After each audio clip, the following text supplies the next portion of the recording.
సున్నా వడ్డీ లేదు. గతంలో వైఎస్ఆర్సీపీ హయాంలో ఉన్న పథకాలన్నీ రద్దు. ఫీజు రీయింబర్స్మెంట్ బకాయిలు దాదాపుగా 9,000 కోట్లు ఉన్నాయి. విద్యా దీవెన, వసతి దీవెన బకాయిలు. పిల్లలు చదువులు మానేస్తా ఉన్న పరిస్థితులు, చదువులు చదవలేక అందరికైనా నష్టపోయేది బీసీలే. ఈయన బీసీల గురించి మాట్లాడేది. మత్స్యకారుల కోసం వైఎస్ఆర్సీపీ ప్రభుత్వ హయాంలో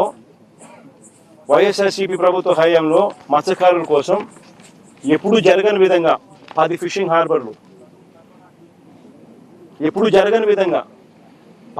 హార్బర్లు, 4 కోట్లు మన హయాంలో 6 ఫిష్ ల్యాండింగ్ సెంటర్లు మనం ప్లాన్ చేస్తే కట్టడం మొదలెడితే ఈ మనిషి వచ్చిన తర్వాత ఏం చేస్తా ఉన్నాడు? ఇదే శ్రీకాకుళం జిల్లాలోనే మూలపేట పోర్టు ఎవరు మొదలు పెట్టినారు? ఇదే శ్రీకాకుళం జిల్లాలోనే బోడగట్లపాలెం, మంచినీళ్ళపేట ఫిషింగ్ హార్బర్లు ఎవరు తీసుకొచ్చారు?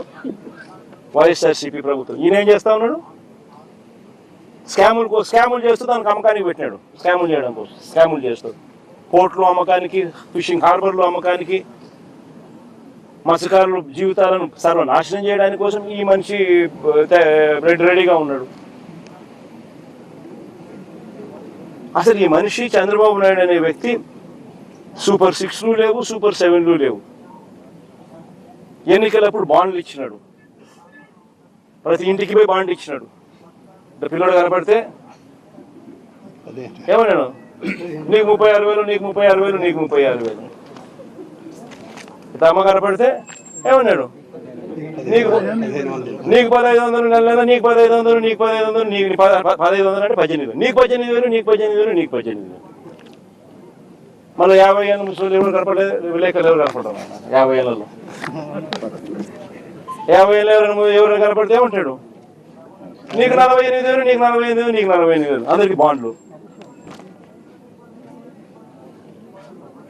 అమ్మఒడి 15,000 కదా దేవుడు ఎరుగు, అందరికీ ఇస్తాను కదా దేవుడు ఎరుగు. 9,000, 8,000, అది కూడా ఫస్ట్ సంవత్సరం ఎగరకొట్టి. నోరు తెరిస్తే అబద్ధాలు, చేస్తేదంతా మోసాలు. ఇవన్నీ ఎవరైనా ప్రశ్నిస్తే, ప్రశ్నించే గొంతులు ఎక్కడైనా కనిపిస్తే వాళ్ళని ఇబ్బంది పెట్టడం, ప్రశ్నించే గొంతు లేకుండా చేయడం కోసం అని చెప్పి వాళ్ళ మీద ఆ తప్పుడు కేసులు, తప్పుడు ఆరోపణలు, వాళ్ళ జీవితాలు నాశనం అవుతాయని అన్న కనీస జ్ఞానం కూడా లేకుండా వాళ్ళ జీవితాలతో చెలగాటాలి. ఇది చంద్రబాబు నాయుడు గారి ప్రభుత్వంలో మనం చూస్తూ ఉన్న వాస్తవాలు. నేను ఒకటే చెప్తా ఉన్నా, ఈ కుటుంబానికి, అప్పలరాజు కుటుంబానికి వైఎస్ఆర్సీపీ పార్టీ అండగా ఉంటుంది, తోడుగా ఉంటుంది. నా చెల్లెలు, అప్పలరాజు భార్య అన్ని రకాలుగా తోడుగా ఉంటారు వైఎస్ఆర్సీపీ అని చెప్పి మరొకసారి భరోసా ఇస్తాను. పార్టీ అన్ని రకాలుగా తోడుగా ఉంటుంది. అప్పలరాజు కూడా న్యాయమే గెలుస్తుంది, ధర్మమే గెలుస్తుంది.